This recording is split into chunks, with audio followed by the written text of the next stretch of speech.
तानाशाह व्यक्ति के लिए 4 लाइनें, इतिहास के काले पन्नों पर नाम लिखा जाएगा। और एक बात ध्यान रखिएगा, एक लाइन में खत्म हो जाएगा कि था एक तानाशाह जिसने इस देश के किसानों को, नौजवानों को, रात के अंधेरे में बेटियां जल रही थी, बलात्कार हो रहे थे उनके, और तब भी ये व्यक्ति चुप रहा था। ये ध्यान रखिएगा, सिर्फ एक लाइन में खत्म हो जाएगा इतिहास उस व्यक्ति का। स्वतंत्रता सेनानियों, क्रांतिकारियों को मैं सभी को हाथ जोड़ करके, सर झुका करके नमन करती हूं, जिनकी वजह से इस आजाद फिजा में सांस लेने की हमें हिम्मत मिली है और आज हम सांस ले रहे हैं उस आजाद फिजा में। और मैं एक बात और बता दूं, आप बहुत लोगों ने मुझे झांसी की रानी बोला, मेरे लिए गर्व की बात है, उसकी तो प्रकाष्ठा करना भी बहुत मुश्किल है, लेकिन हाँ मैं जरूर उनके कदमों पर चलूंगी, ये आपसे वादा करती हूं। लेकिन मैं एक ऐसे व्यक्ति के छल करने से भटक नहीं जाऊंगी। आपको याद होगा, आपके मध्य प्रदेश का राजनीति में बड़ा वर्चस्व रखने वाला व्यक्ति, जिनके बुजुर्गों ने झांसी की रानी को रास्ता भटका करके अंग्रेजों से मरवा दिया था। मैं ऐसे छल में नहीं आने वाली, मैं आज के दौर में जीने वाली हूं। ये आप समझ गए होंगे बहुत अच्छे से कि किसने रास्ता भटकाया था, ऐसी महान विभूति, महान आत्मा को, जिनसे आज हमें बोलने की शक्ति, हमारी प्रेरणा है वो, हम उनसे प्रेरणा लेते हैं। झांसी की रानी से हम सीखते हैं, शहीद आजम भगत सिंह, गनी गफ्फार अशफाकुल्लाह खान, नेहरू, सुभाष, गांधी, पटेल, इंदिरा जी, अवंतीबाई जी, ऐसे लोगों से हम सीखते हैं, हमें सीख मिलती है। लेकिन जब हम एक पन्ने पर पढ़ते हैं कि जुल्म की स्याही में ये शब्द भी लिखे गए कि लोगों ने उनको जीने नहीं दिया और कैसे छल करके उनको मरवा दिया था, तो मैं ऐसे मरने वाली नहीं हूं छल से। लेकिन हाँ, उनके हर कदमों पर चलूंगी, ये आपसे वादा करके जाती हूं।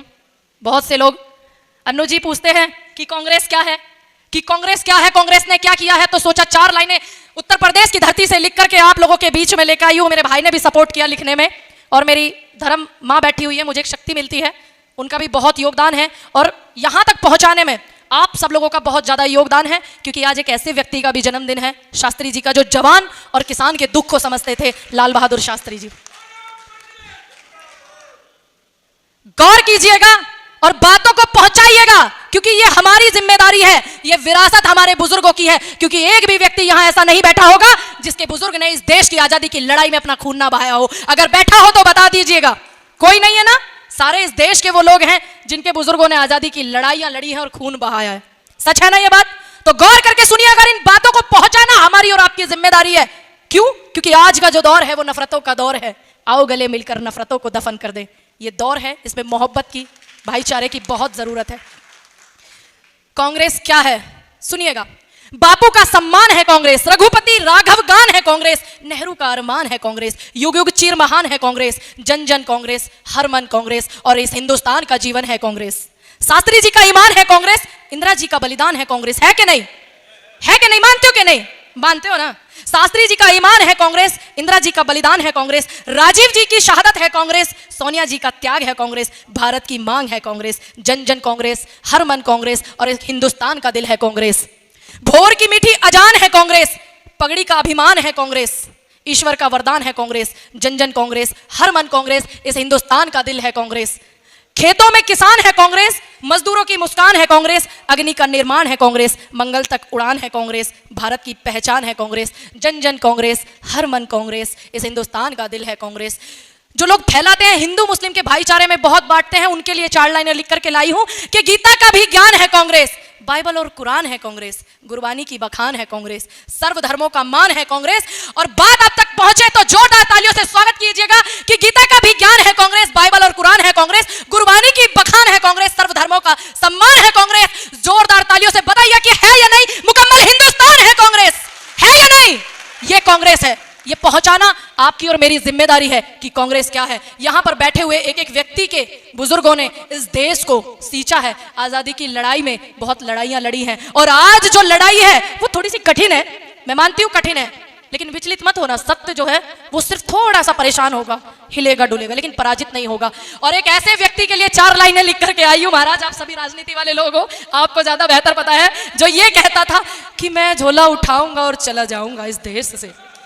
आजकल सबके हाथ में झोला दिया हुआ है, लेकिन उस व्यक्ति के हाथ में झोला नहीं है। मैं कहना चाहूंगी इस तानाशाह व्यक्ति के लिए 4 लाइनें, इतिहास के काले पन्नों पर नाम लिखा जाएगा। और एक बात ध्यान रखिएगा, एक लाइन में खत्म हो जाएगा कि था एक तानाशाह जिसने इस देश के किसानों को, नौजवानों को, रात के अंधेरे में बेटियां जल रही थी, बलात्कार हो रहे थे उनके, और तब भी ये व्यक्ति चुप रहा था। ये ध्यान रखिएगा, सिर्फ एक लाइन में खत्म हो जाएगा इतिहास उस व्यक्ति का। इतिहास के काले पन्नों पर नाम लिखा जाएगा। ये बर्बरता कर इंसानों पर क्या तू बच पाएगा? आज तक कोई नहीं बचा है। ये बर्बरता कर इंसानों पर क्या तू तू बच पाएगा। अब देख उधम सिंह आएगा, अब देख भगत सिंह आएगा। आज के बाद चैन से तू सोने ना पाएगा। अपनी ही परछाई देखकर तू डर डर जाएगा। किसानों का नाम भी सुनकर तेरा कलेजा दहल जाएगा, क्योंकि मैं उसी धरती से और उसी प्रोडक्ट से निकले हुए हम लोग हैं। किसानों का नाम सुन सुन करके तेरा कलेजा दहल जाएगा। अब देख तू उधम सिंह आएगा और अब देख तू भगत सिंह आएगा। तेरे बहाए खून को नहीं भूलने पाएंगे। क्या भूलोगे आप? 700 लोगों की शहादत हुई थी और उस व्यक्ति ने यह कह दिया था कि हमारे पास नहीं है। पड़ोसी देश में कोहरे में रात के अंधेरे में कहते हैं कि 350 मार दिए और 500 मार दिए, लेकिन हिंदुस्तान के व्यक्ति का उसके पास रिकॉर्ड नहीं है। क्या आप भूल पाओगे 750 किसानों की शहादत को जो किसान आंदोलन में हुई थी? एक भी व्यक्ति नहीं भूल पाएगा। ये मेरा मानना है, ये मेरा आपके प्रति विश्वास है। अब देख उधम सिंह आएगा, अब देख भगत सिंह आएगा। तेरे बहाए खून को नहीं भूलने पाएगा। तू झोला उठा करके भागेगा पर तू भाग नहीं पाएगा। अब देख तू तेरा अंजाम क्या होगा। अब तू देख तेरा अंजाम क्या होगा। उसे देखकर हिटलर भी कब्र में से कप आएगा, कब्र में से कप आएगा। जनता का अब तू देख सैलाब उमड़ कर आएगा। उस सैलाब के पैरों तले जुल्मी तू रोंदा जाएगा। तू कहीं भाग नहीं पाएगा। जरा रुक, उधम सिंह आएगा। जरा ठहर, भगत सिंह आएगा। जरा रुक, अंबेडकर आएंगे। जरा रुक, झांसी की रानी आएगी। और ये ध्यान रखना, हो चाहे खून से ही मगर सच जरूर लिखा जाएगा और उस आसमान पर लिखा जाएगा। इंकलाब आएगा, इंकलाब आएगा। मैं आप लोगों से एक निवेदन करती हूं, उत्तर प्रदेश की जनता के अपील और इस हिंदुस्तान की एक उस बेटी के लिए आपसे निवेदन करती हूं कि ये वो दौर है, अगर कोई नहीं बोलेगा तो कौन बोलेगा। आज के इस दौर में जिसने बोला है, ये भी ध्यान रखना, उसका नाम याद रखा जाएगा। और जिसने तलवे चाटे हैं, चाहे वो मिनिस्ट्री मीडिया हो या फिर तुम्हारे मुख्यमंत्री हो, उनका भी नाम काले अक्षरों में याद रखा जाएगा। मैं मध्य प्रदेश में बहुत आई हूं, मेधा पाटकर जी ने भी बुलाया है बहुत बार। शिवनी में आई हूं, रतलाम में आई हूं, लेकिन उस व्यक्ति के लिए मैं 2 लाइनें कह करके जाऊंगी कि एक रतलाम जिले से ही मुकदमे नहीं, तू पूरे मध्य प्रदेश से लिखवा लेना। ये चैलेंज है तुझे इस देश के किसानों की बेटी का कि मेरी आवाज ऐसे ही निकलती रहेगी और आंदोलन ऐसे ही होते रहेंगे। क्या आप लोग इस देश की आंदोलनों में और बेटियों के लिए भागीदारी करने के लिए संस्कारधारी धरती, पावन धरती जबलपुर का मैं पूरा हिस्सा समझूं या नहीं?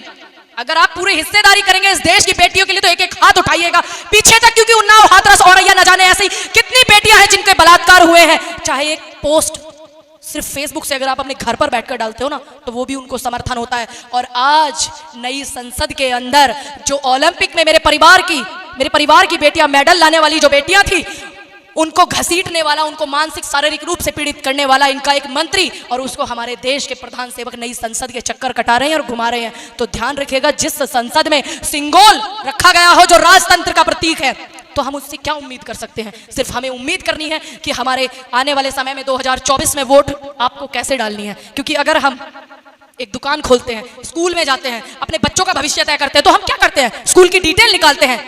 आप कुछ भी कीजिएगा, इस देश में एक ऐसे व्यक्ति को कभी किसी कुर्सी पर मत बिठाना जिसको बेटियां ही ना दिखती हो, जिसको किसान ही ना दिखते हो, जिसको जवान ही ना दिखते हो, जिसको आदिवासी ही ना दिखते हो। 22 साल 25 साल से सरकार है इन लोगों की, आदिवासियों के लिए पुनर्वास भी नहीं है। मध्य प्रदेश की ही मैं बात कर रही हूँ, बड़वानी जिले की मैं बात कर रही हूँ। आप ही के मध्य प्रदेश में है ना बड़वानी जिला।